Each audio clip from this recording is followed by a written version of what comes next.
మీ personal interviews మరియు వ్యాపార ప్రకటనల కొరకు ఈ నెంబర్ని సంప్రదించండి.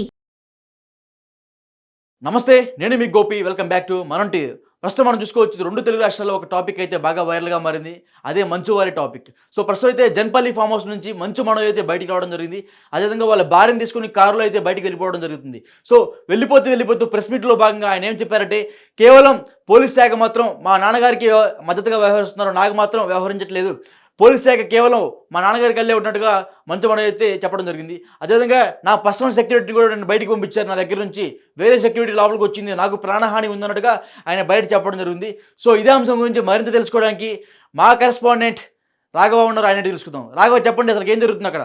నమస్తే గోపి. మోహన్ బాబు ఇంట్లో రచ్చ రోజుకో మలుపు తిరుగుతుందని చెప్పుకోవచ్చు. నిన్నటి దాకా మంచు మోహన్ బాబు, మంచు మనోజ్ డైరెక్ట్గా మీడియా ముందుకు రాకపోయినా నేడు పూర్తి స్థాయిలో మీడియాకి ఎక్కి రచ్చకెక్కారని అయితే చెప్పవచ్చు. మొన్నటి దాకా చూసుకుంటే మంచు మనోజ్ తన తండ్రి తనపై దాడి చేశాడని, తనకు గాయాలయ్యాయని పోలీసులు కంప్లైంట్ చేశామని, డైల్ 100 కాల్ చేశామని, అయితే పోలీసులు వచ్చి కూడా ఎక్కడ చూసి బౌన్సర్ను చూసి వెనక్కి వెళ్ళిపోయారని అయితే వాళ్ళు ఆయన ఆవేదన వ్యక్తం చేశారు. అయితే పోలీస్ స్టేషన్ పహాడా పోలీస్ స్టేషన్లో మంచు మనోజ్ నేడు కంప్లైంట్ అధికారికంగా ఫిర్యాదు చేయగా రాచకొండ పిఎస్ని మోహన్ బాబు కలిశారని అయితే సమాచారం మన దగ్గర ఉంది. మోహన్ బాబు తనపై దాడి చేశాడని మంచు మనోజ్ కంప్లైంట్ ఇవ్వగా, తన భార్య పట్ల అసభ్యంగా ప్రవర్తించారని, తన చిన్న బేబీని కూడా చూడకుండా చాలా దారుణంగా అవమానకరంగా మాట్లాడారని అయితే మంచు మనోజ్ ఆరోపిస్తున్నారు. అయితే మంచు మనోజ్ కేవలం పోలీసులు ఒకవైపే తీసుకుని మంచు మోహన్ బాబు వైపే మద్దతుగా మాట్లాడుతున్నారని, తనకు ఎటువంటి న్యాయం జరగట్లేదని అయితే జలగాం ఫామ్ హౌస్ నుంచి బయటకైతే వెళ్ళిపోయినట్టు తెలుస్తోంది.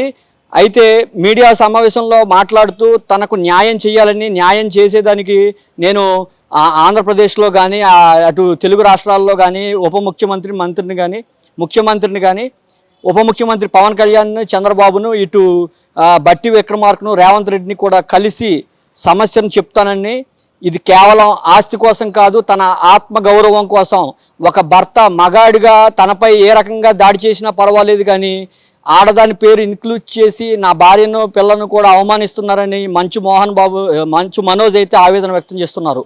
రాఘవ, అసలు ఆత్మగౌరవం సంబంధించిన మాటలేంటి? అసలు ఎందుకు ఆ మాటలు అనాల్సిన అవసరం ఏముంది?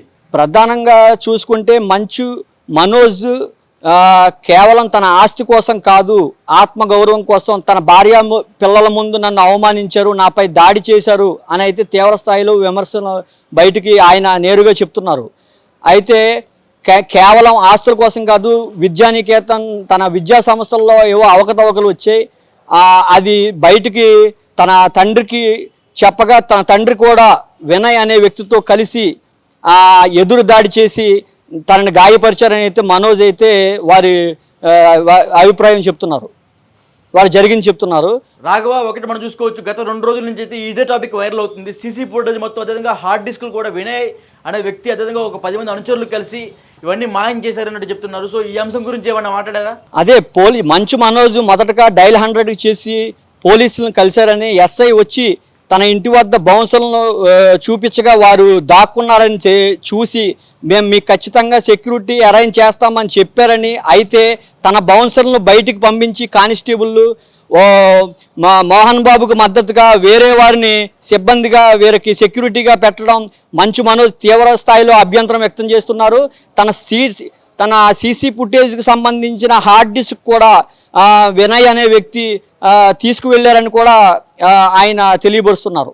అంటే రాఘవ, మనం ఇప్పుడు చూసుకోవచ్చు, ఈ విద్యానికేతన్ కాలేజీలో, అదేవిధంగా మోహన్ బాబు యూనివర్సిటీలో అవకతవకలు అన్నారు కదా, అసలు ఏంటి అవకతవకలు? అది అవకతవకల గురించి పూర్తి స్థాయిలో చెప్పలేదు. ప్రస్తుతం మంచు మనోజ్ అయితే తను బయటికి వెళ్ళి పెద్దలందరినీ కలిసి ఈ విషయం నా ఆత్మగౌరవానికి సంబంధించింది, ఆస్తుల కోసం కాదు, కేవలం ఇది నా ఆత్మగౌరవం కోసం నేను పోరాడతాను, తన భార్యను తన బిడ్డను కూడా అవమానించారు, ఈ అవకతవకలన్నీ కూడా నేను నేరుగా పెడతానని చెప్తున్నారు. తన పూర్తి స్థాయిలో వివరాలన్నీ మరొకసారి చెప్తానని అయితే కొద్దిసేపటి కింద మీడియా సమావేశంలో మంచు మనోజ్ చెప్పడం జరిగింది. తాను ప్రతి ఒక్కరిని పెద్దల్ని కలుస్తానని, అంత తేలిగ్గా వదిలే ఇది కాదని చెప్పేసి మంచు మనోజ్ అయితే హెచ్చరిస్తున్నారు. అటు మోహన్ బాబు కూడా తనకు ప్రాణహాని ఉందని రాచకొండ ఎస్పీని కలవడం జరిగింది. తన చిన్న కొడుకు ద్వారా తనకు ప్రాణహాని ఉందని అయితే మోహన్ బాబు తెలిపారు. అయితే వీరిద్దరి రచ్చ నేడు సినీ పెద్దల్లో కూడా చర్చనీయాంశంగా మారింది. యావత్ సినీ ఇండస్ట్రీ కూడా వీరిద్దరి మధ్య ఏం జరుగుతోంది, కుటుంబం కాస్త రోడ్డును పడేశారు అనే అయితే బాహాటంగానే విమర్శలు జరుగుతున్నాయి. మంచు మోహన్ బాబు, మంచు మనోజ్ ఒకటి ఫస్ట్ అయితే ఈరోజు మార్నింగే మంచు విష్ణు అయితే దుబాయ్ నుంచి రావడం జరిగింది. సో వచ్చిన తర్వాత మంచు మనోజ్ని మీట్ అయ్యే అవకాశాలు ఏమైనా కనిపిస్తున్నాయా? మంచు మనోజ్ని ఆల్రెడీ మంచు విష్ణు కలిశారని అయితే సమాచారం ఉంది. తన బౌన్సర్ల ద్వారా కలిసి అయితే మంచు విష్ణుయే దీనికి కీలక పాత్ర వహిస్తున్నారనే ఆరోపణలు కూడా ఉన్నాయి. తన తండ్రికి మద్దతుగా మంచు విష్ణు నిలిచాడు, తన సోదరుడు కాదని అయితే ఉంది. అందుచేతనే మనోజ్ తీవ్ర నిరాశతో అక్కడి నుంచి బయటకు వెళ్ళి తన పోరాట దిశగా అడుగులు వేస్తానని అయితే ఆయన చెప్తున్నారు. Okay, thank you Raghava. So ఈ మరిన్ని విషయాలు తెలుసుకోవడానికి చూస్తూనే ఉండండి మనం టీవీ.